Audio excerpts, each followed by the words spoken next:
आप देख रहे हैं संविधान और कानून SK लाइव न्यूज।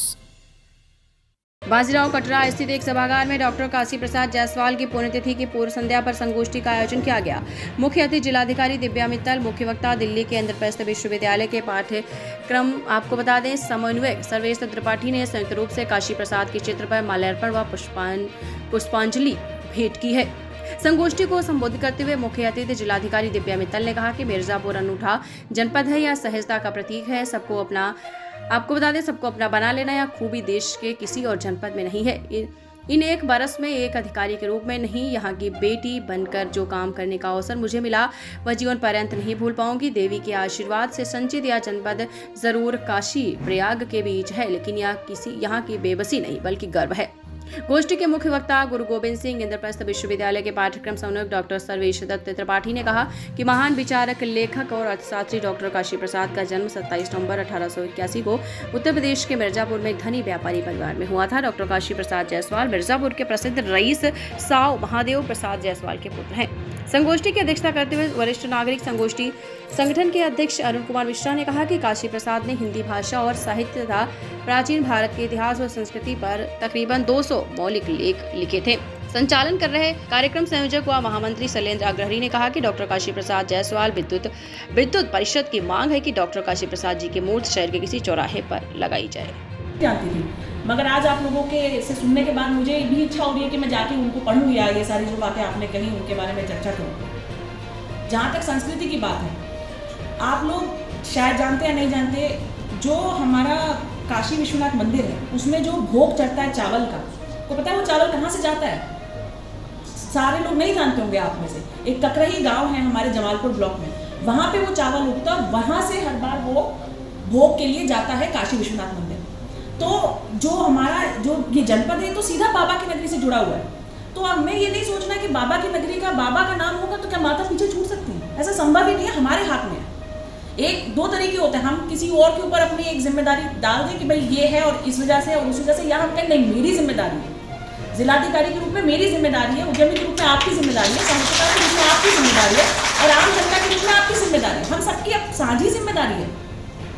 आपने बात करी यहाँ पे गुरु ग्रंथ साहिब की, यहाँ पे एक गांव है जहाँ पे गुरु तेग बहादुर स्वयं आए थे। मैंने देखा उनका एक गुरुद्वारा आज उस जगह पे बना हुआ है। वो कक्ष, वो कमरा भी है जहाँ पर वो रुके थे, उन्होंने विश्राम किया। यहाँ पे महाभारत काल के किले भी हैं। तो हम स्वयं नहीं जानते हैं, मतलब मिर्जापुर के लोग नहीं जानते हैं, मैं भी अभी धीरे धीरे जान रही हूँ। तो इतिहास का तो ऐसा है कि आप चाहे पक्का घाट की आप लोग बात करें, चुनार के किले की बात कर रहे हैं, ये तो बहुत बड़ी चीज़ें हैं। मतलब बड़ी इसलिए क्योंकि इसके बारे में फिर भी कुछ लोग जानते हैं। और मैं आपको बता रही हूँ कि इतनी सारे इतिहास के पन्नों में ये जो क्यों है, क्योंकि जो सबसे पुराना जो जिसे कहते हैं सेटलमेंट, ये जो एरिया है, ये जो क्षेत्र है काशी का और ये मिर्ज़ापुर का और प्रयाग का, ये बहुत पुरानी सभ्यता है। तो इतनी पुरानी सभ्यता है तो उसी हिसाब से इसका इतिहास बहुत बहुत समृद्ध है। अब आवश्यकता ये है कि दो आवश्यकताएँ हैं, क्योंकि आप लोग बहुत, जैसे मैंने कहा, मैं आप, ये बहुत अच्छी बात है और वो मुझे यूँ देखे जाए और मैंने कहा माता जी यहाँ पे होगा, ऐसे सामने होगा, कहते नहीं हम तो आपको देखने आए। मतलब ये उनका प्रेम था मेरे लिए कि उनको लग रहा था ये मेरी बेटी जैसी है और वो प्रेम, वो मुझे अपना बना लिया उन्होंने अपने मन में। ऐसे ही एक और उदाहरण बताती हूँ। गाँव में मैं थी, ककरही में ही थी संभवतः, वहाँ पे एक बुजुर्ग औरत थी। उन्होंने मुझे बोला कि बेटा हमें कुछ नहीं मिला। तो मैंने प्रधान जी को थोड़ा सा आँख टेढ़ी करके बोला कि भाई, तो उन्होंने कहा मैडम इनको मिल गया, शौचालय, पेंशन सब मिलता है। तो फिर वो हंसने लगी कि और कुछ नहीं मिलेगा। तो मैंने कहा क्या चाहिए आपको? तो खैर बात आई गई होगी, वो चली गई। उसके बाद थोड़ी देर के बाद वो आई, उनके हाथ में एक लकड़ी थी, तो वो, मैं भी खड़ी थी और वो लकड़ी उन्होंने छोड़ दी और मेरे हाथ पकड़ ली और मेरे हाथ पकड़ के उन्होंने कहा ये मेरी बेटी है और मैं इसे घर लेके जा रही हूँ, ये मेरी बेटी है, ये और कोई नहीं है, ये मेरी बेटी है। अब आप सोचिए कि मैं एक जिलाधिकारी, एक अधिकारी, फलाना फलाना, मैं गई हूँ वहाँ पे और वो महिला मेरे हाथ पकड़ के मुझे अपने घर ले जाने के लिए तैयार और ले जा रही है। फिर मतलब एक लेवल पे आके मुझे उनसे हाथ छुड़ाना पड़ा, वरना सच में ले जाती। तो ये प्रेम है। और ये मैं सिर्फ एक दो, और ये सोचिए मेरे साथ इतनी बार होता है ना, मतलब इतनी बार। शुरू में तो मुझे भी बहुत अद्भुत लगता था, अब तो मुझे आम लगने लगा कि ठीक है मैं जाऊँगी और लोगों का प्रेम मुझे मिलेगा और मैं भी प्रेम उनको दूंगी, ये मुझे आम लगने लगा। तो मैं ये कहना चाह रही हूँ कि जो आप लोगों ने भी बात ये करी कि यहाँ के लोग बहुत अच्छे हैं, लेकिन यहाँ के लोगों को अच्छाई को ना बेबसी वाला नहीं होना चाहिए।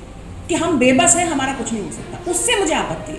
हम अच्छे हैं, हम अच्छाई से काम करेंगे, हम अगर कोई लड़ाई लड़नी है हम अच्छाई से लड़ेंगे, लेकिन हम बेबस नहीं हैं। जहाँ पे शक्ति का निवास है, शक्ति का निवास जहाँ साक्षात जिस जनपद में होगा वो जनपद बेबस नहीं हो सकता, ना वहाँ के लोग बेबस हो सकते। अब अगर हम भूल जाएं अपनी सच्चाई को तो फिर उसको तो कोई कुछ नहीं कर सकता। तो पता नहीं, मतलब क्योंकि मैंने कुछ सोचा नहीं था ना। जायसवाल विद्वत परिषद के तत्वावधान में आज एक विचार गोष्ठी का आयोजन किया गया है। यह विचार गोष्ठी डॉक्टर काशी प्रसाद जायसवाल की जीवनी और उनके द्वारा किए गए जो इतिहास के लिए कृतित्व है उस पर प्रकाश डालने के लिए हम सबने आयोजित किया है। पिछले 6 वर्षों से लगातार हम उनकी पुण्यतिथि और उनके जन्म दिवस के अवसर पर, जयंती के अवसर पर यह कार्यक्रम आयोजित करते हैं। डॉक्टर काशी प्रसाद जायसवाल विद्वत परिषद लगातार यह मांग करता आया है कि डॉक्टर काशी प्रसाद जायसवाल मिर्ज़ापुर की धरती के लाल रहे हैं, उनके नाम पर यहाँ पर किन्हीं धरोहरों का नाम होना चाहिए। ऐसी मांग लेकर आज यह कार्यक्रम हमने आयोजित किया है और हमें उम्मीद है कि आज यह जो अलख जगाई गई है वो डॉक्टर काशी प्रसाद जायसवाल को जो ख्याति दुनिया भर में है उसके अनुरूप मिर्ज़ापुर और इस देश में और सम्मान मिलना चाहिए, ऐसी हमारी मांग है। ओके। खबरों के लेटेस्ट अपडेट के लिए इसी तरह हमारे साथ जुड़े रहें और इस वीडियो को ज्यादा से ज्यादा शेयर करें।